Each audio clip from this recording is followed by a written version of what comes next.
Hey, check out this awesome new photo I just finished editing. Oh my gosh, why are your eyes bleeding? Too much Photoshop. Oh.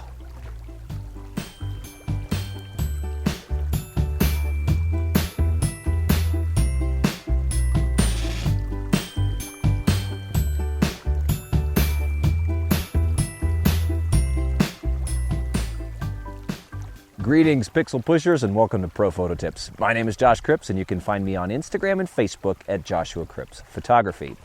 Post-processing is a vitally important part of photography these days, but in this digital era, it's all too common to see photos pushed past their breaking point. Even great photos can be ruined when the photoshopping gets out of hand. The problem is, when you're in the thick of editing, you often can't see the forest for the trees, and it's tough to tell when you've gone overboard with your processing. So here are two simple techniques you can use to make sure no one ever describes your photo as overprocessed puke. The first technique is really useful when you're editing within Photoshop, whether it's a JPEG or a PSD or a TIFF. And this is a great way to determine whether or not your photo is too saturated or has the wrong color balance. Now, generally speaking, you'll have your histogram displayed here on the right-hand side, and more often than not, the default is set to RGB. So what you want to do in this case is go ahead and select colors, and this shows the individual color channels that make up your histogram. Now, as you add adjustments to your image, let's say you have a hue saturation adjustment, you can actually watch the individual color channels of the image change as you make these adjustments. You'll see as I slide the saturation up, the red channel gets farther and farther toward the right, and at some point it actually starts to clip. And so if I go back and I look at my RGB, it doesn't really show that same story. It shows some clipping, but it doesn't really tell you what channel that clipping is in. So by having the colors histogram show up, you can see I've got massive amount of clipping here in my red channel, even if that wasn't obvious from looking at the horrible garish photo. But this tells me exactly when I start to clip my red channel, so I can actually dial my saturation back down until I get rid of that red clipping. I also mentioned that this technique can be used to help you determine if you have a good color balance in your photo. And for that, you also want to use this same histogram.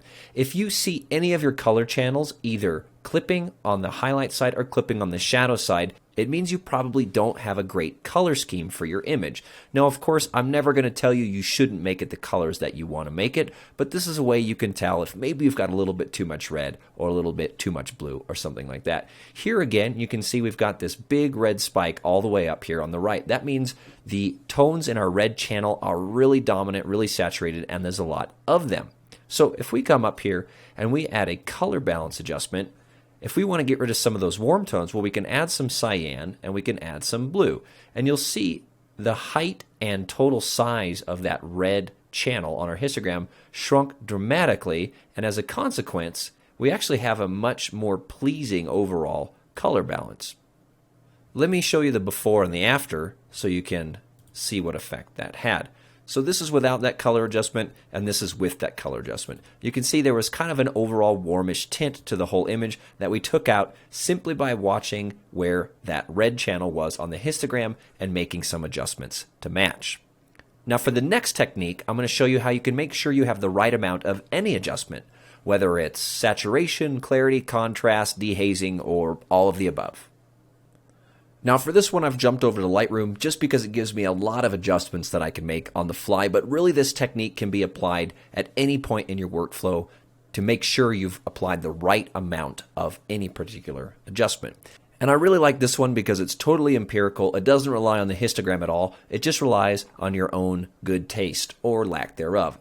Now the whole idea behind this technique is that it can be really tough to know how far to push individual adjustments. So the idea here is you deliberately push your adjustments way, way, way too far and then back the adjustment off until it feels like it's more or less disappeared from the image. For example, this image needs a little contrast, but I'm not sure how much. So rather than just going, oh, maybe that much, maybe a little bit more, I'm going to deliberately push this all the way up till it's obviously too much contrast.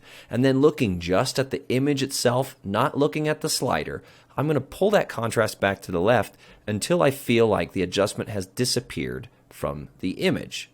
And right about there, I feel like the image is kind of back to a kind of a neutral spot. But if I look, I can see I've actually dialed in a plus 26 for my contrast. So I have made an adjustment. And I can do this with any and all of these sliders. For example, let's add some clarity. Deliberately overdo it so it looks super chunky. Then just looking at the image itself, I'm going to slide this back until I feel like it's gotten to a neutral state.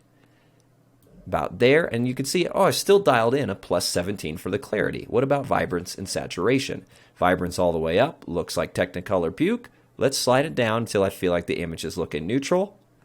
Right about there, and I still have a plus 28 on my vibrance. Let's do the same with saturation, all the way up until it looks like a clown got smeared on the highway, and we'll slide it back until the image starts to look more neutral, and we'll leave it right there, still giving me also a plus 28 for saturation. So this is a great way to dial in your adjustments when you're just not sure how far to push it. Push them to the extreme and then dial it back to a point that you feel like the image has gotten somewhat neutral. And that'll almost always leave you with a reasonable, nice amount of your adjustment.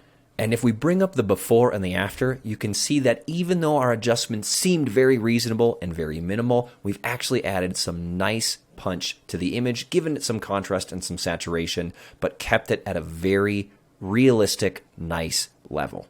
So please enjoy using these techniques in your future processing to make your images look awesome, but not over the top.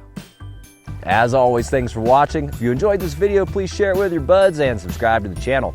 You can also join our newsletter for heaps more photo tips. Check out some of our other Photoshop and Lightroom tutorials. Until next time, have fun and happy shooting.